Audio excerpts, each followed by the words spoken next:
Welcome to the Maritime Vision podcast. I'm your host, Paul Wioli.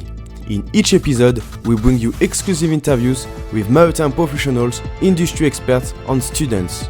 Our guests come from different backgrounds, including shipping, yachting, offshore, supply chain, and more. Our goal is to give you all the knowledge you need to succeed in the maritime industry.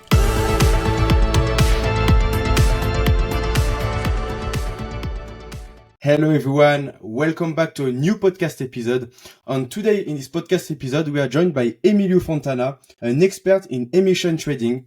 So Emilio, it's a pleasure to have you in this podcast episode. Can you maybe introduce yourself, please? Yeah, sure. It's a pleasure being here as well. Thanks for the invitation. So I'm the business development manager at Grey Epoch Europe, and the Grey Epoch Group is one of the largest traders that is active in the EU ETS.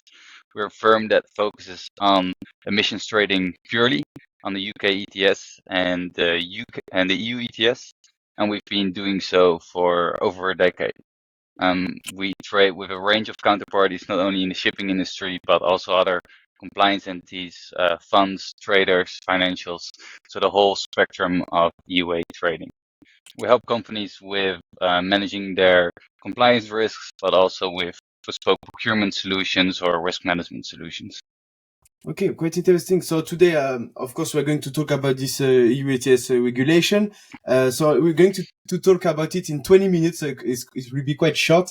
So, of course, firstly, can you maybe explain, give an introduction of about this emission trading? Yeah, sure. So the EU ETS is basically a regulatory framework that the EU has set up about 15 years ago to make sure that the industry in Europe decarbonizes. And they started with a whole range of sectors that they included in this regulation, and since the 1st of January, also the shipping industry. It's what they call a cap and trade system. The cap means that there is an annual cap of emissions every year that is set by the EU. And trade means that these emissions allowances are traded in the market. So the price is not determined by any government, state, or other regulatory body. The price is set by the market. If there are more buyers of allowances, the price will go up. If there are more sellers, then the price will go down. And the regulation basically says that for every ton of greenhouse gas that you emit, you have to submit one EUA or EU allowance to the government at the end of the year. And that's how the system works. And the idea is every year the supply will be less and less, so the price will go up and up. And by that, companies will be incentivized to move to greener solutions, greener ships, greener airplanes, you name it. Yeah. Every transportation, and because this regulation, we have quite some concern for companies about it. Can you maybe elaborate on the challenges and opportunities we have for those companies to comply with this new EU ETS regulation or UK ETS? Yeah, definitely. So there's lots of challenges for the shipping sector in this new regulatory framework.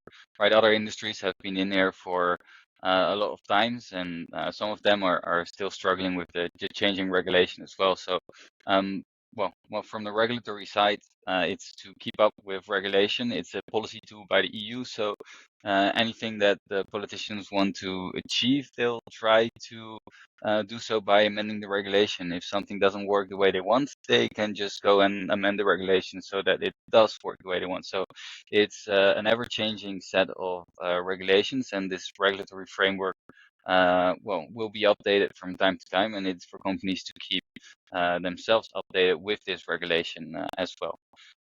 Obviously, on the trading side, companies need a good execution strategy. This is a new market. It's a very liquid market. These EUAs are traded in the millions every day.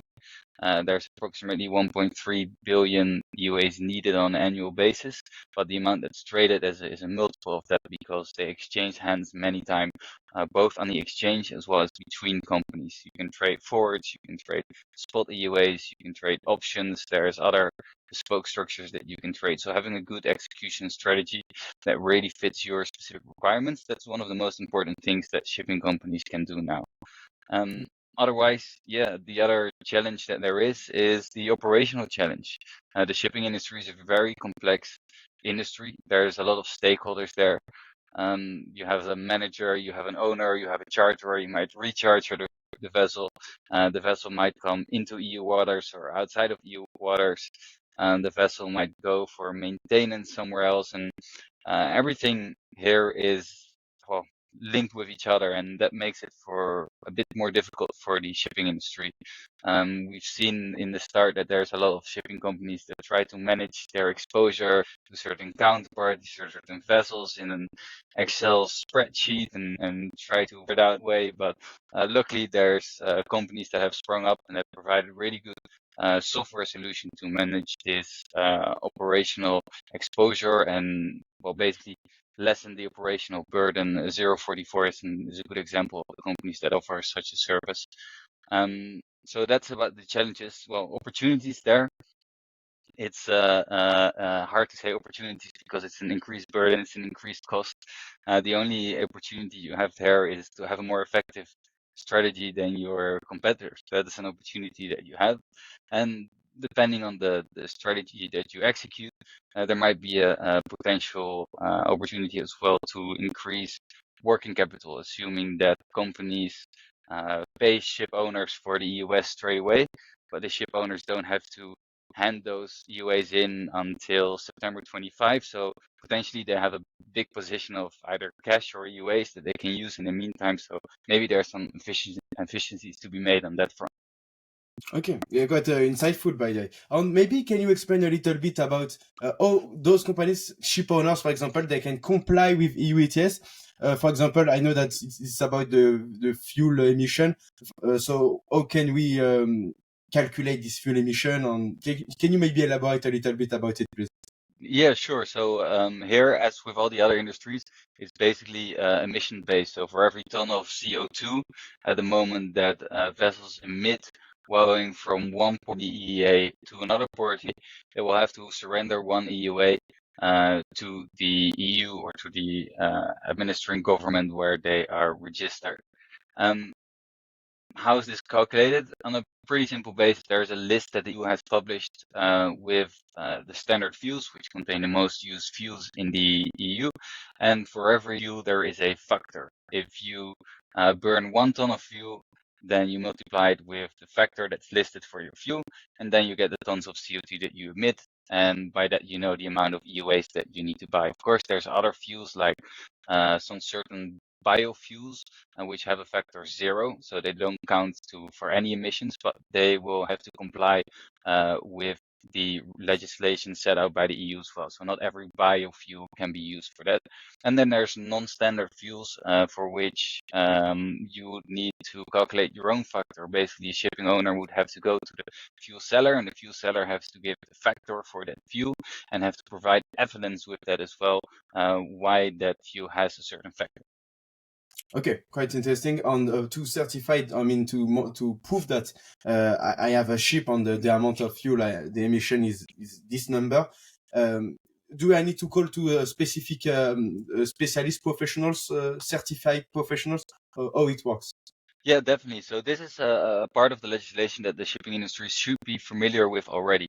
There is the MRV regulation, as they call it, that has been applied for the shipping industry for many years already, which basically gave them the obligation to report on their emissions. Apart from that, they didn't have to do anything. They just have to report their emissions to the EU. And the only thing that has added since January this year is that on those reported emissions, they will have to surrender EUAs as well. So they are familiar with this monitoring and reporting already. How it works is basically you log all the emissions that you have during a certain period, and then you go to an official verifier, which is allowed by the EU to verify those list of basically the list of emissions that you have. They give their stamp of approval, and once you have that stamp of approval, you can send that document to the EU, and for that amount, you would have to surrender EUAs. Okay, quite insightful again. Thank you for this. And I'm quite curious, because we have the UK ETS and the EU ETS.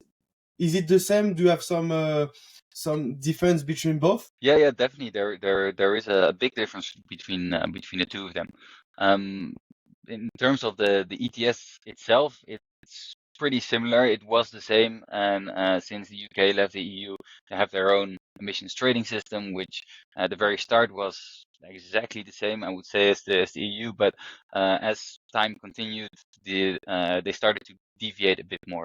So shipping is not currently in the UK ETS, and it won't be for some years. The UK has said we're going to add shipping to the UK ETS from 2026, but we're only going to look at domestic shipping. So only voyages whereby both ports are in the UK will be counted. So that's going to be a fairly small emissions market. The estimations are that the demand for UKAs will be approximately 2 million versus the demand for EUAs 80 or 90 million. So really a small fraction of what you see in the EU.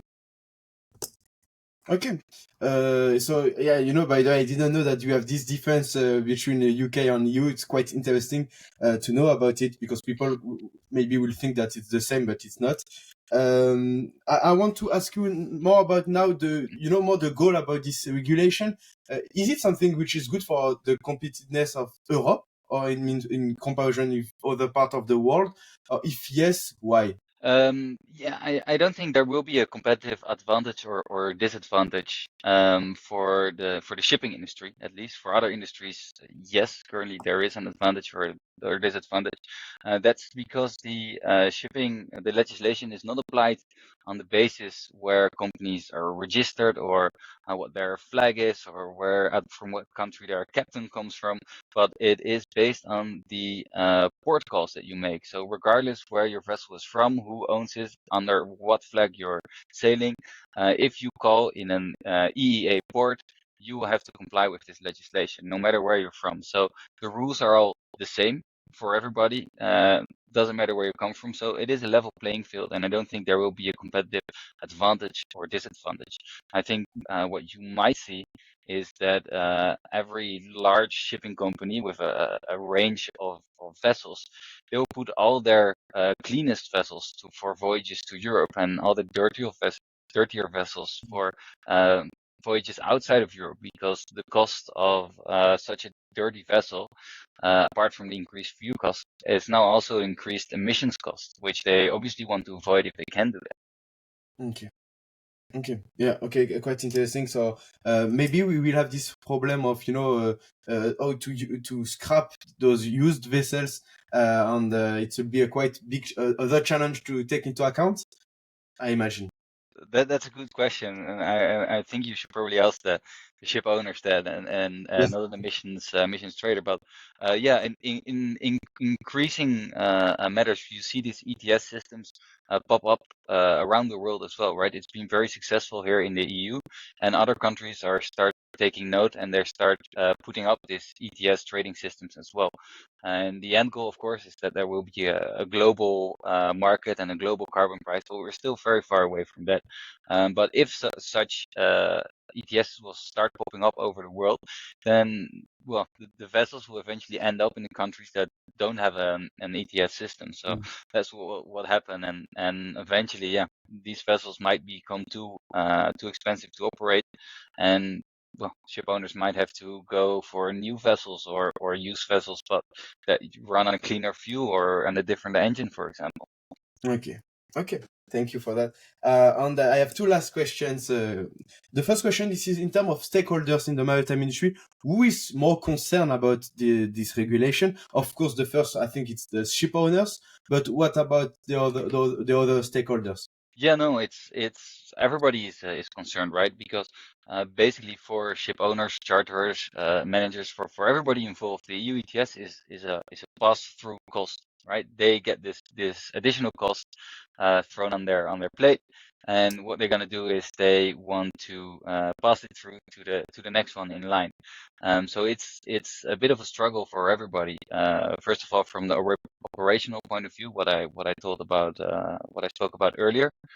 But second of all, also from a trading point of view, right? Who will be responsible to buy these EUAs? Maybe legally it's very clear, but bilaterally, you could have a whole different agreement. If the owner is legally obliged to surrender these EUAs, doesn't mean that the owner is actually buying these EUAs. It might be the charterer or the manager of this charterer that takes this for its account. So there's a whole complex web of bilateral agreements. And the issue currently is that there is no uniformity in this. What I hear from speaking with managers, owners, charterers, that everybody has their own agreements, everybody has their own demands, and that makes it very hard to come to some kind of standardization in the industry, which I think eventually we will be going through, because after a while everybody will notice what works, what doesn't work. People start copying the things that work, and we might go to some form of uniformity or standardization in the types of contracts and the type of responsibilities there. Okay. And you don't think that we will have like everyone will give the responsibility to ship owners on just to avoid any responsibility? For example, charterer, because they work closely with ship owners. Do they have to collaborate? I think it can be a quite big challenge. Yeah, it is definitely a challenge, and there might be conflicts of interest there as well, right? Because well, we're a trading company, so we speak to all these entities, and they all have their own requirements. And you see that there's basically two views. On one side, nobody wants the legal responsibility of it, but on the other side, also people don't want to give control to another entity, right? If you are the one that determines where the vessel goes and how many you're emitting, you're probably the best one to buy these EUAs, because you know what your exposure is, and by buying them yourself, you can determine the strategy that you go for. You're going to buy them today in the spot market, or are you going to buy them on a forward basis and thereby well, have better use of your cash currently, or you go for something else whereby you hedge the emissions risk up to a certain level. You say, I'm going to buy them at the market price, but I'm never going to pay more than 80. That's also a hedging structure that you could go for. But you can only go for that if you're the one that will provide the EUAs either to the ship owner, or if you took over the legal responsibilities from the ship owner. But the ship owner might say, hey, I don't really trust this charterer. Maybe I just send him the bill every month, and that's it. I'm going to procure the EUAs myself, because if I don't hand them in to the EU, then I'm going to get a big fine and have to still Yeah. buy these EUAs. And this is how I manage my risks. And this trade-off is something that's being heavily discussed in the shipping industry. And like I said, there is no clear way that everybody is doing something. Everybody is doing it. Well, everybody's trying to do it to their benefit, and then you get conflicts sometimes, and that have to be discussed and bilaterally agreed how to solve that. Yeah, I completely agree. Collaboration again is still something quite important. And now I want to ask you a last question. What kind of last final tips or advice can you give to for ship owner, but I mean every companies in the shipping industry to comply with EU, this regulation? Yeah, sure. So I'll say it from a trading point of view, because that's what we're involved in mostly. Um, Most companies see these EUAs as a commodity, which they are, but they see it as something simple. They can either buy it or sell it, and they either hold it on their account, or they sell it out of their account.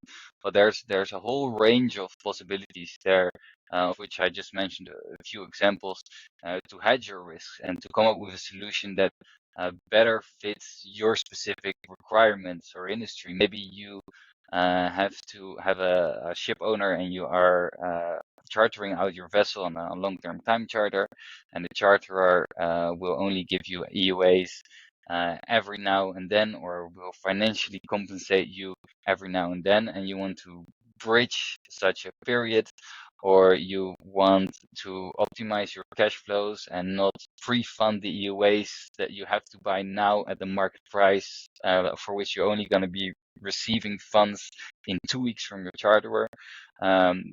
These are all real troubles that all companies face, and they all try to solve this now in the best way they can by going into the spot market, which means you're going to agree on a price today, and tomorrow you're going to give the money and receive the EUAs.